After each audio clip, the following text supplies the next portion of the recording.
Ya, Shalom bersama channel Ira Gloria Saidi. Kiranya channel ini terus dapat menyatakan kebenaran Alkitab, menyatakan kemuliaan Allah, dan menjadi berkat bagi banyak orang.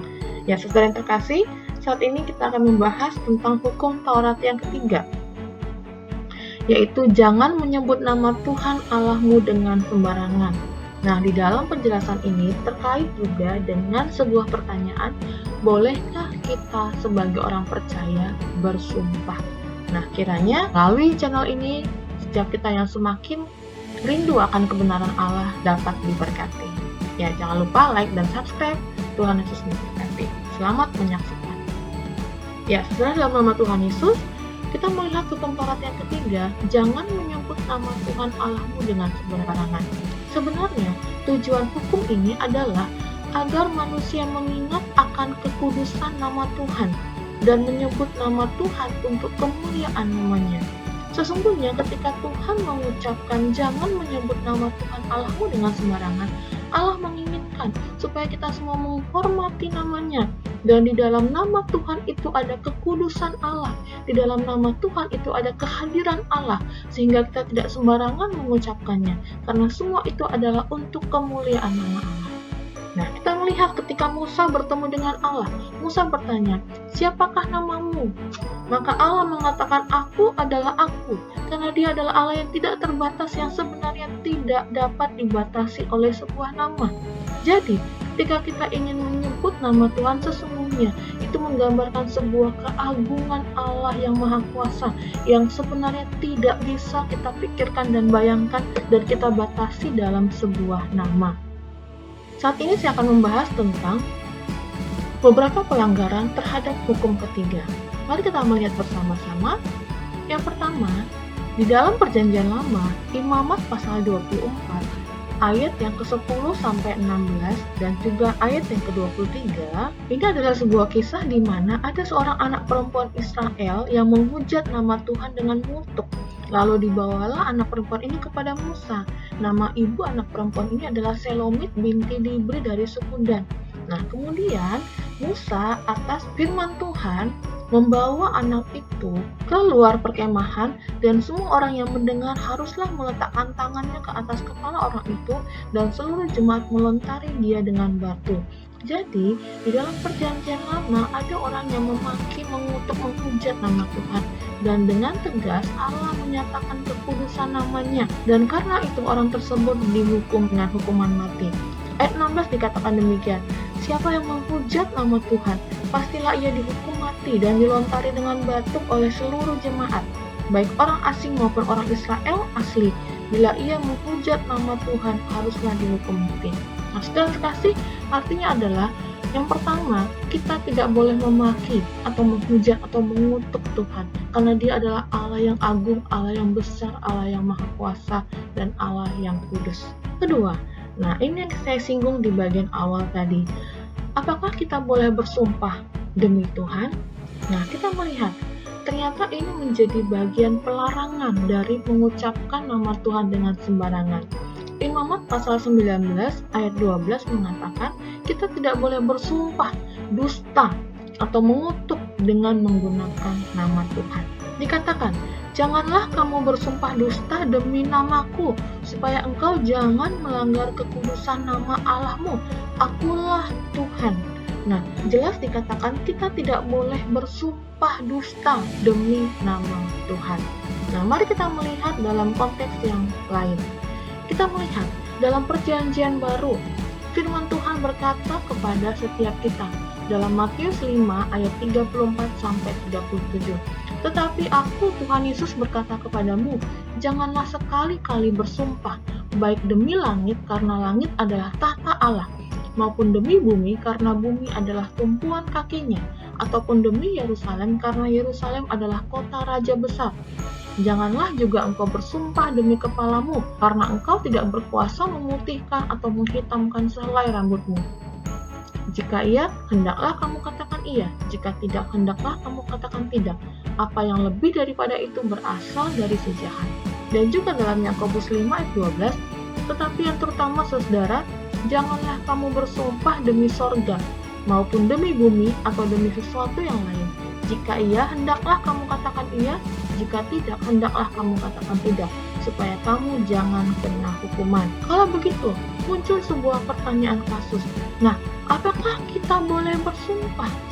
Ya, kalau kita melihat seseorang ketika dikaruniai jabatan dalam pemerintahan, bukankah ada prosesi sumpah? Nah, sementara kita sebagai orang Kristen, firman Tuhan mengatakan, janganlah sekali-kali bersumpah demi langit, karena langit adalah tata Allah, demi bumi, demi kepala kita, dan sebagainya. Alkitab mengatakan jika iya katakan iya, jika tidak katakan tidak. Bahkan dalam Yakobus, jangan bersumpah demi sorga maupun demi bumi. Nah, faktanya dalam kita sebagai warga negara, ketika kita percayakan sebagai sebuah profesi, maka kita diambil sumpahnya. Jadi bolehkah kita bersumpah? Bahkan dalam gambar ini kita melihat mantan Gubernur Jakarta menaikkan sumpah di atas Alkitab. Nah, kalau begitu, apakah kita sebagai orang percaya boleh bersumpah? Saya akan bahas di sini. Kita akan melihat kembali dalam Perjanjian Lama, dalam Ulangan 6 ayat 13. Engkau harus takut akan Tuhan Allahmu, kepada Dia haruslah engkau beribadah, dan demi namanya haruslah engkau bersumpah. Engkau harus takut akan Tuhan Allahmu, kepadanya haruslah engkau beribadah dan berpaut, dan demi namanya haruslah engkau bersumpah. Maka sekarang bersumpahlah kiranya demi Tuhan, bahwa karena aku telah berlaku ramah terhadapmu, kamu juga akan berlaku ramah terhadap kaum keluargaku, dan berikanlah kepadaku suatu tanda yang dapat dipercaya. Dari ayat ini kita melihat, sesungguhnya firman Tuhan mengatakan kepada kita, haruslah kita bersumpah demi nama Tuhan. Ya, engkau harus takut akan Tuhan, dan demi nama Tuhan haruslah engkau bersumpah. Jadi saudara yang terkasih, ketika kita bertanya, bolehkah saya bersumpah? Bolehkah saya melakukan sumpah jabatan? Jawabannya adalah boleh. Ketika kita bersumpah demi nama Tuhan, karena kita ingin mengatakan sebuah kebenaran, oleh karena kita ingin mengemban sebuah jabatan di dalam Tuhan, maka kita menaikkan sumpah kita demi nama Tuhan boleh. Tapi yang tidak boleh adalah ketika kita bersumpah demi langit, demi bumi, atau demi apapun di dalam diri kita atau di luar diri kita. Karena apa? Semua yang kita miliki dalam dunia ini atau semua yang ada dalam dunia ini bukan milik kita. Kita tidak punya kuasa untuk mengubah apapun di dalam dunia ini. Ini semua milik Tuhan. Jadi kita tidak boleh bersumpah demi apapun di sorga dan di bumi. Karena ini bukan milik kita, ini adalah milik Tuhan. Nah, jika iya katakan iya. Tapi kalau kita ingin bersumpah yang berkaitan dengan hal-hal yang prinsip dan kebenaran, maka hendaklah kita bersumpah demi nama Tuhan. Karena di dalam nama Tuhan itu ada kekudusan, di dalam nama Tuhan ada kebenaran, di dalam nama Tuhan ada hadirat Allah. Maka kita boleh bersumpah demi nama Tuhan, bukan demi yang lain, hanya demi nama Tuhan. Karena kita hendak menyampaikan sebuah kebenaran, maka kita menyampaikannya demi nama Tuhan yang kudus, demi nama Tuhan yang benar, dan demi nama Tuhan yang berkuasa. Yang ketiga, untuk pelanggaran hukum ketiga ini adalah menyebut nama Tuhan dengan sembarangan, sia-sia, atau tidak hormat. Misalnya, untuk humor, lelucon, latah, mengatakan haleluya tetapi tidak dari hati yang sungguh-sungguh. Nah, saudara, ini adalah contoh pelanggaran hukum Taurat yang ketiga.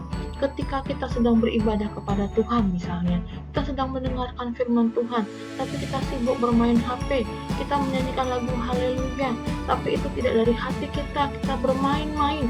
Maka ketika kita memuji Tuhan, ada kata Tuhan dalam pujian kita, maka kita sudah mengucapkan dengan sembarangan.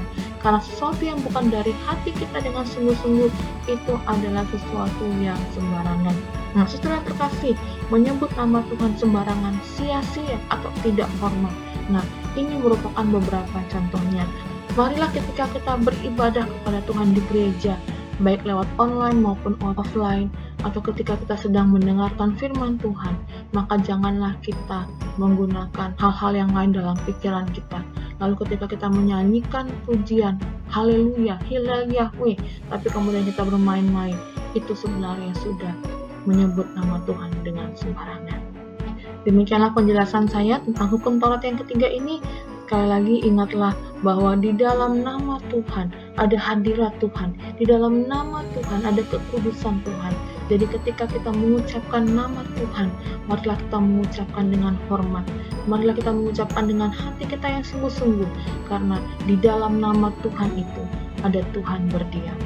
Nah, shalom, maju terus dalam Tuhan, tetap semangat untuk mengenal kebenaran.